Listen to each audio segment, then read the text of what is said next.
I'm Maggie.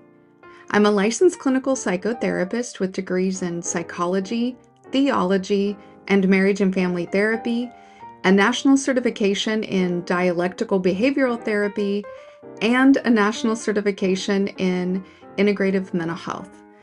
In this video, I'm not looking to diagnose anyone.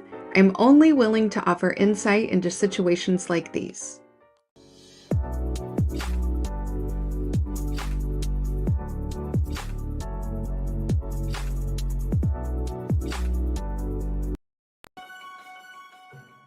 Maggie Thompson is presenting the work titled The Book of Knowledge, The Keys of Enoch, written by J.J. Hurtak.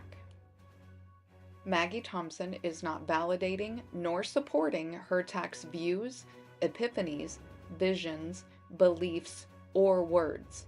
Maggie Thompson is simply presenting the work as written and is attempting to translate this extraordinarily esoteric work to a common vernacular and understanding. Further, Maggie Thompson understands this work to be solely concerning the Abrahamic religions of Judaism, Christianity, and Islam, and while Hurtak views his work to be the key or keys to uniting all the world's people under one religion, namely Abrahamic, Maggie Thompson does not support this premise whole cloth. However, this work does give depth and insight into the connection of physics, cosmology, biology, and spirituality, which, for the seeker of divine truth, can be invaluable for the discovery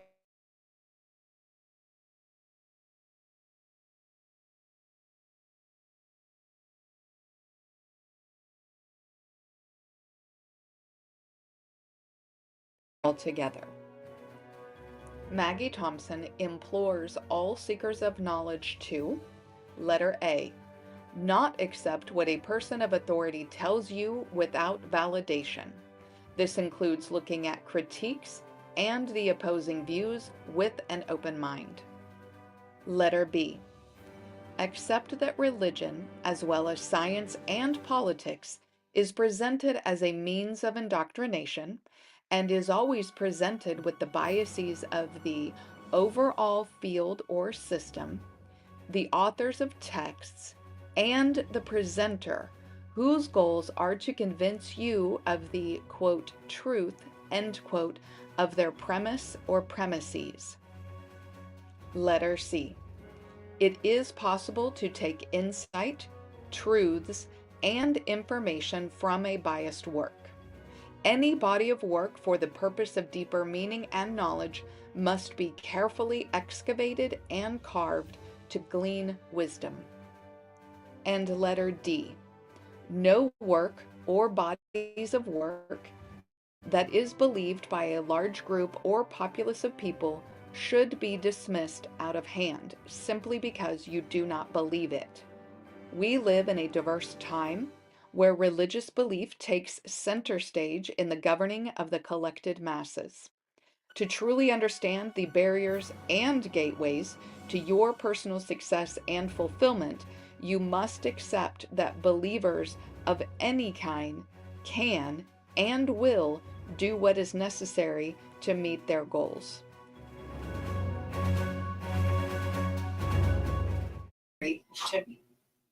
Hello.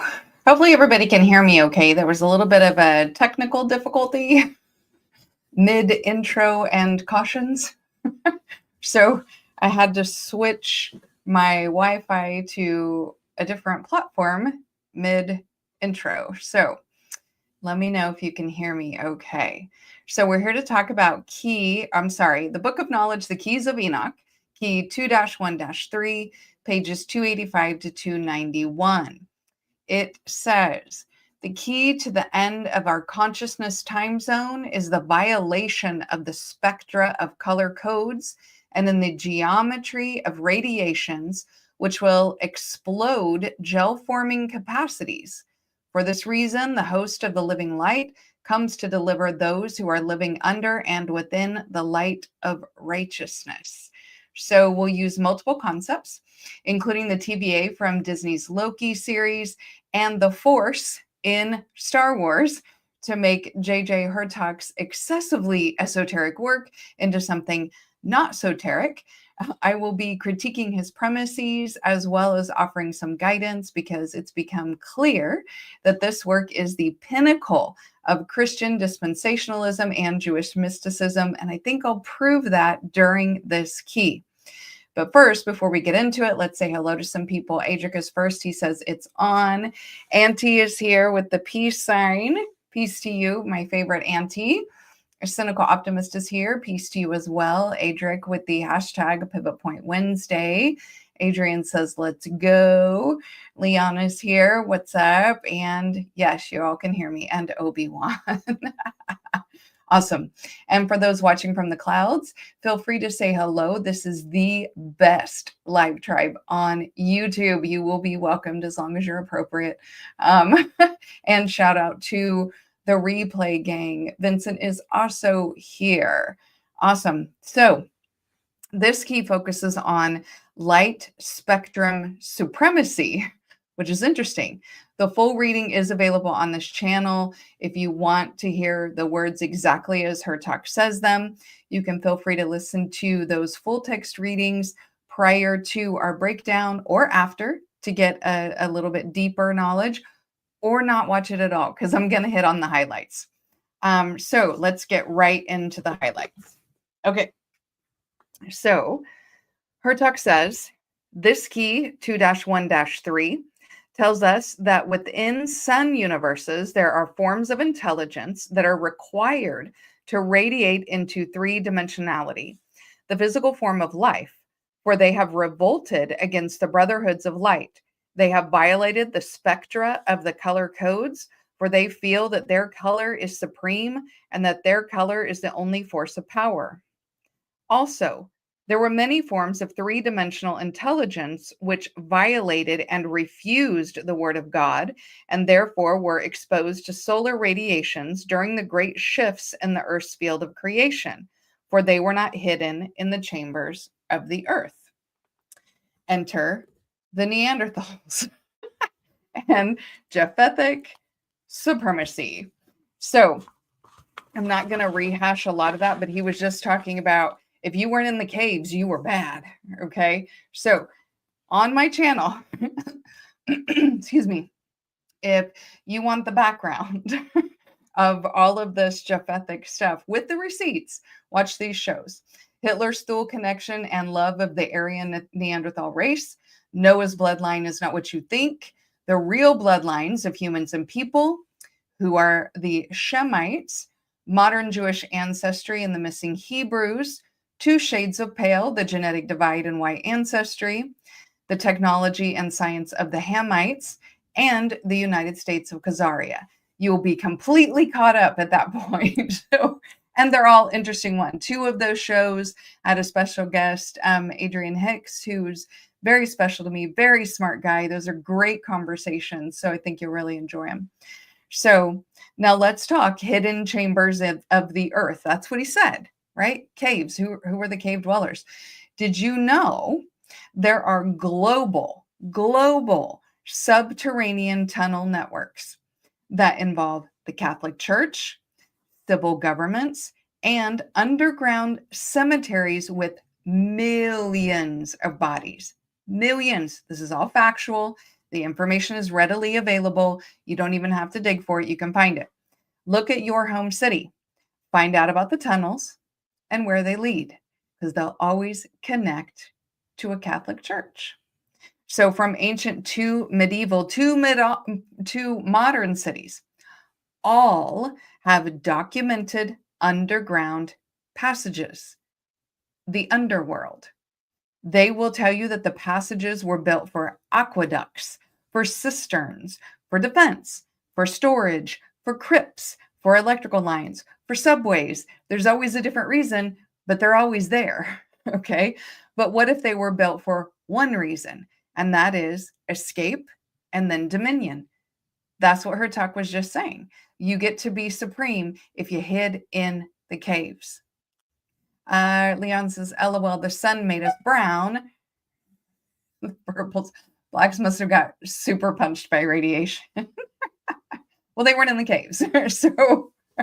So they can actually process sunlight, whereas some of us can't. All right, so all of these tunnels form geometrically symbolic layouts. So not only are they there, they form cross shapes, labyrinths, mandalas. I mean, it's the underworld, okay? So Roman churches in their conquest were always placed over a necropolis or a crypt, okay? They say that's what happened. But what if the necropolis and the tunnels and that church were always there? And what if when the underground dwellers, the Hopi called them ant people, came up to take over, they established these colonizing powers and framed it as religion or government? We've always known that Neanderthals were the cave dwellers. They don't try to hide that. Nobody ever does. But we'll definitely talk more about this in a future episode about the true homeland of the modern Jews. And I'm also going to hit on it this Sunday when I talk about the depopulation of the natives of the Americas, because I have a theory and it's going to prove what actually happened. So let's keep going. Let's keep going. Nina says they distorted original sacred geometry. Absolutely. Absolutely. And the Mount of Transfiguration. That's actually part of those mound builders. Okay, so let's keep going. Number 3, my dogs are barking and I'm sorry. So hopefully you can ignore them. They've got the zoomies right now. So the radiations of destruction were such that they must bear the karma of the gel forming capacities, for they cannot unfold into multiple garments of color until they are reprogrammed back into the children of light. Enoch said that there are racial forms of creation which have violated the Ark of the Covenant, for they have not respected the Father's will to receive a new coating of light.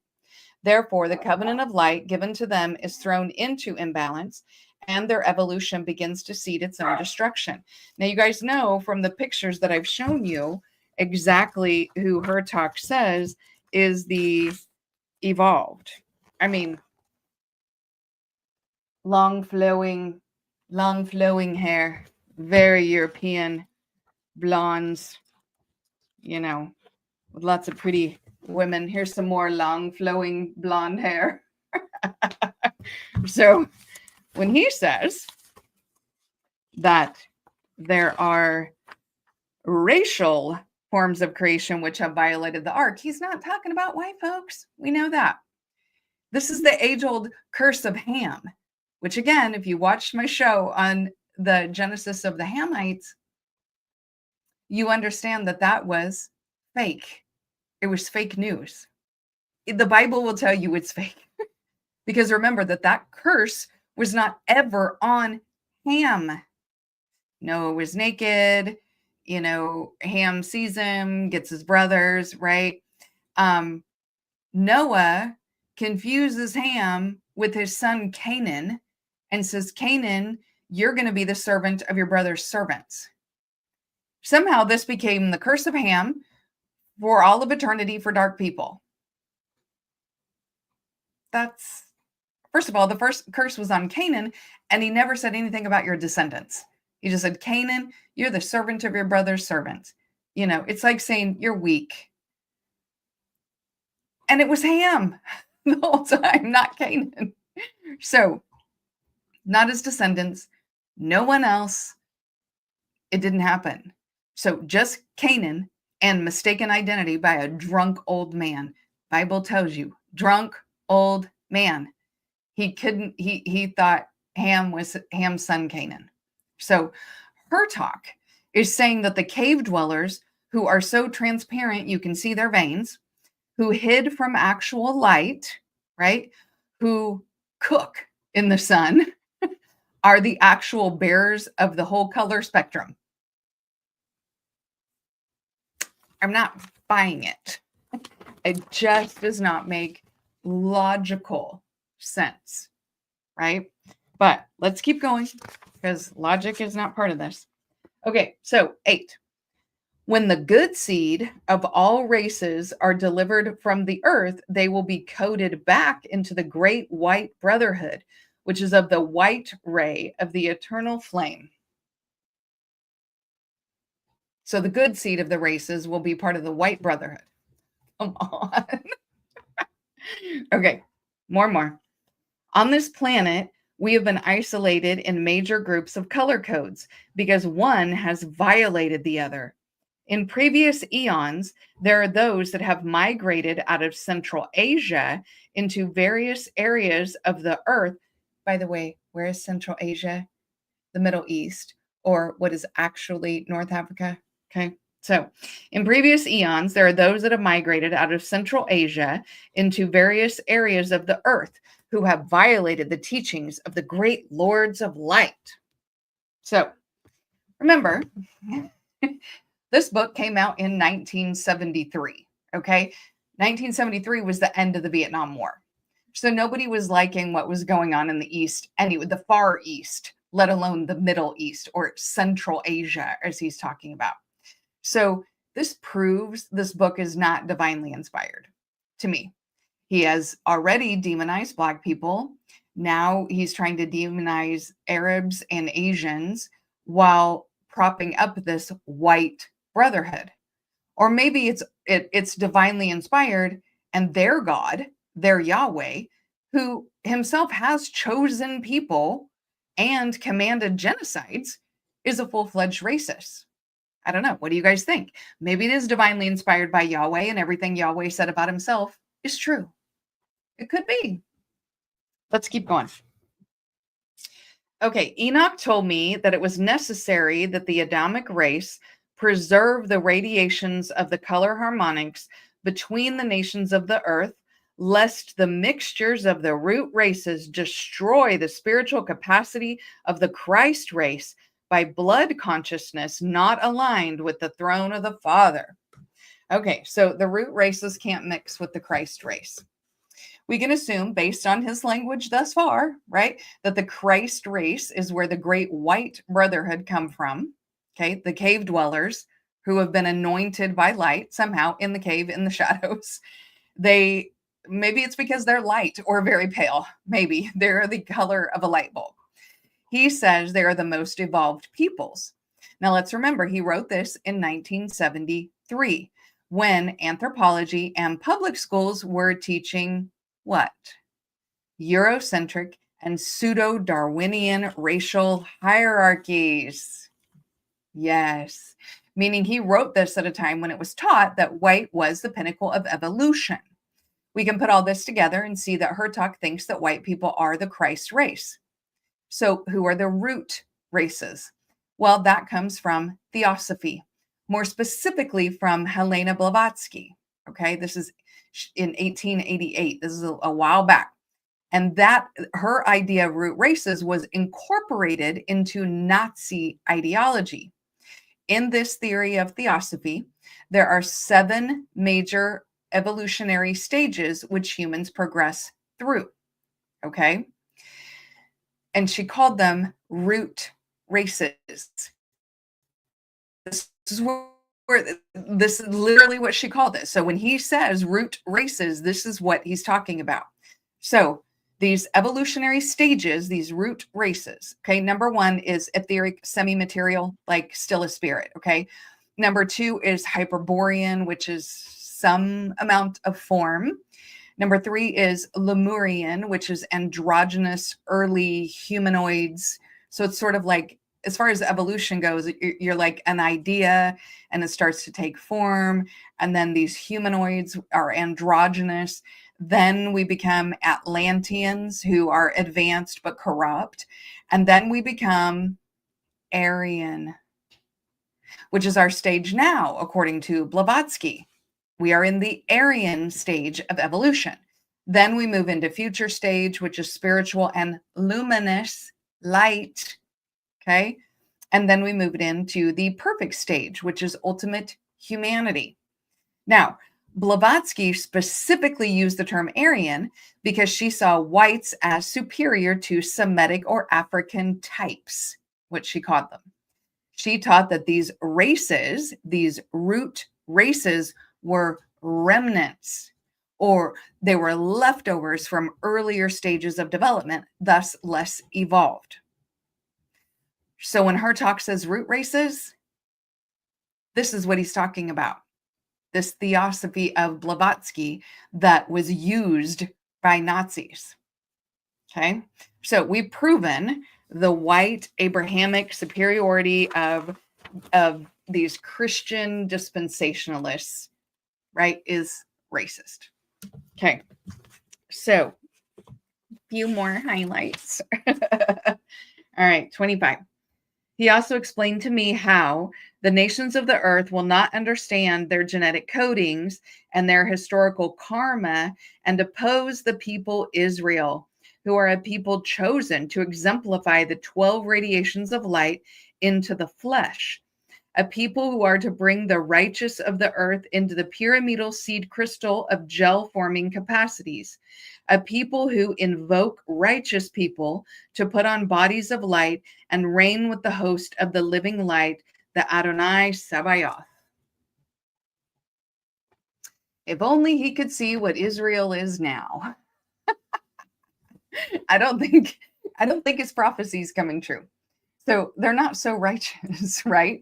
And Israel was a country when Hertak wrote this. Funny enough, I'm sure he meant the white European Israelites, but what he said is profound when and only when you know who the true Hebrew Israelites are.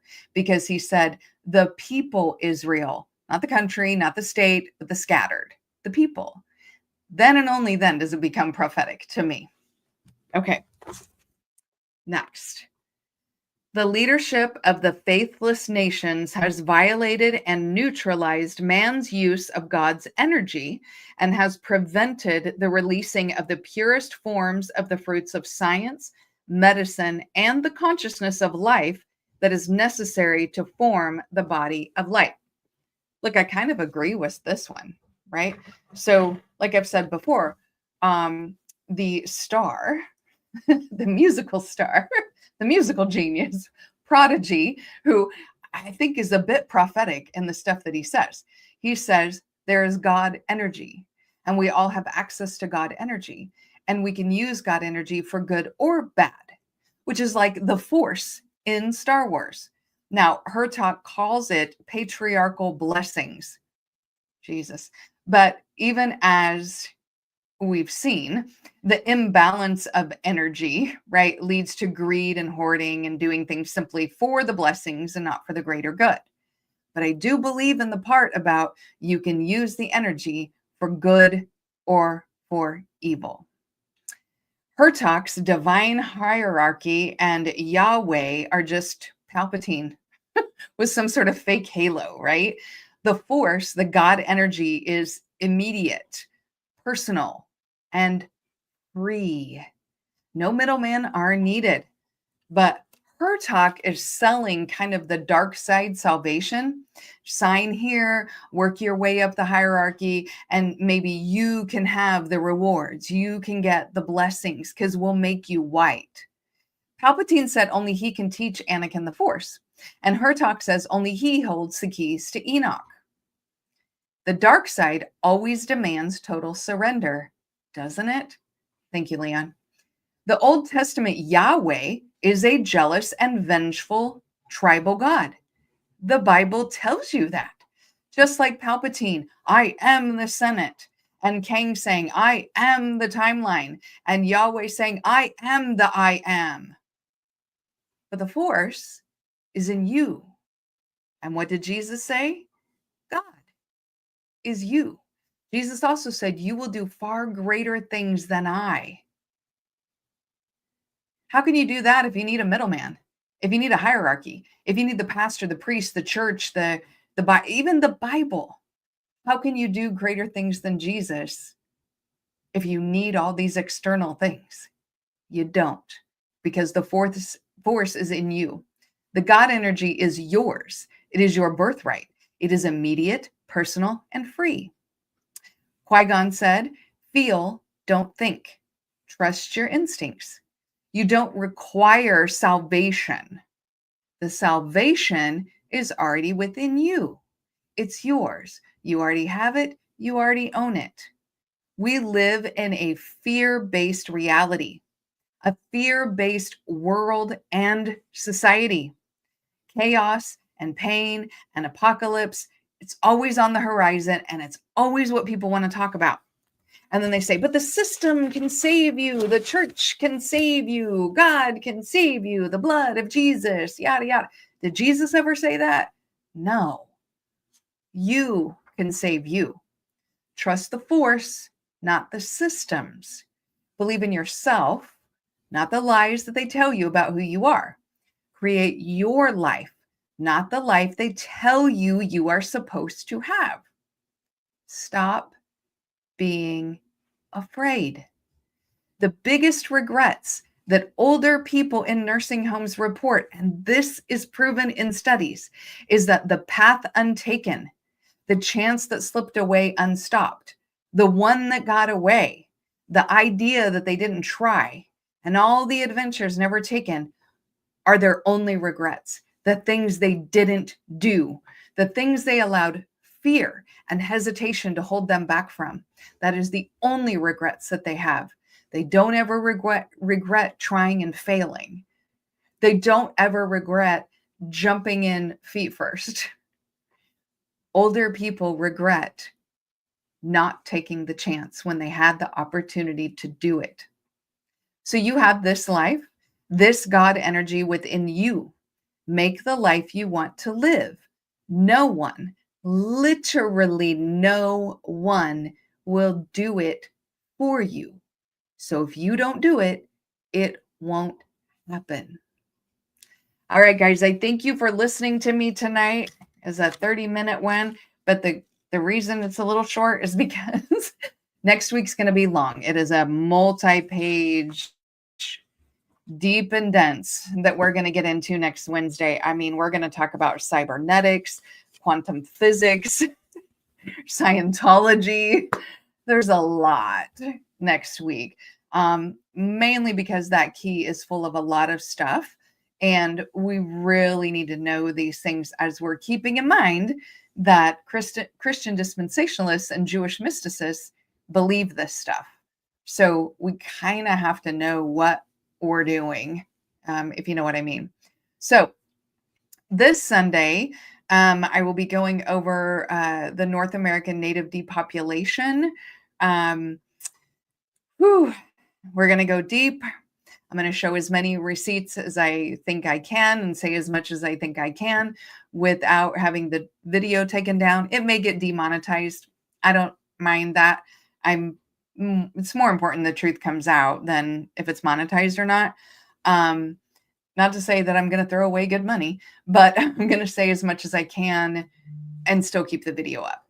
So that's coming up this Sunday. Next Wednesday is going to be a longer Keys of Enoch. It's going to be pretty dense, and there's going to be a lot of information that we go through. So if I don't see you this Sunday, I hope to see you next Wednesday, and I'm going to show you a picture of my dog.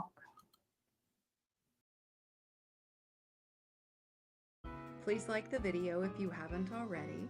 It really helps the algorithm to know what kind of things you like. Share where you think it's appropriate, especially to someone who you think needs to hear it. And don't forget to check out some of the wilder Pivot Point Wednesday shows. And last, don't forget to subscribe if you haven't already, especially if you want to break down complex concepts that make the esoteric not so teric, helping you on your journey to become your most authentic self. By subscribing, you'll join a community that thrives on curiosity and growth, and you'll never miss out on insights and some wild discussions. Let's uncover the universe together.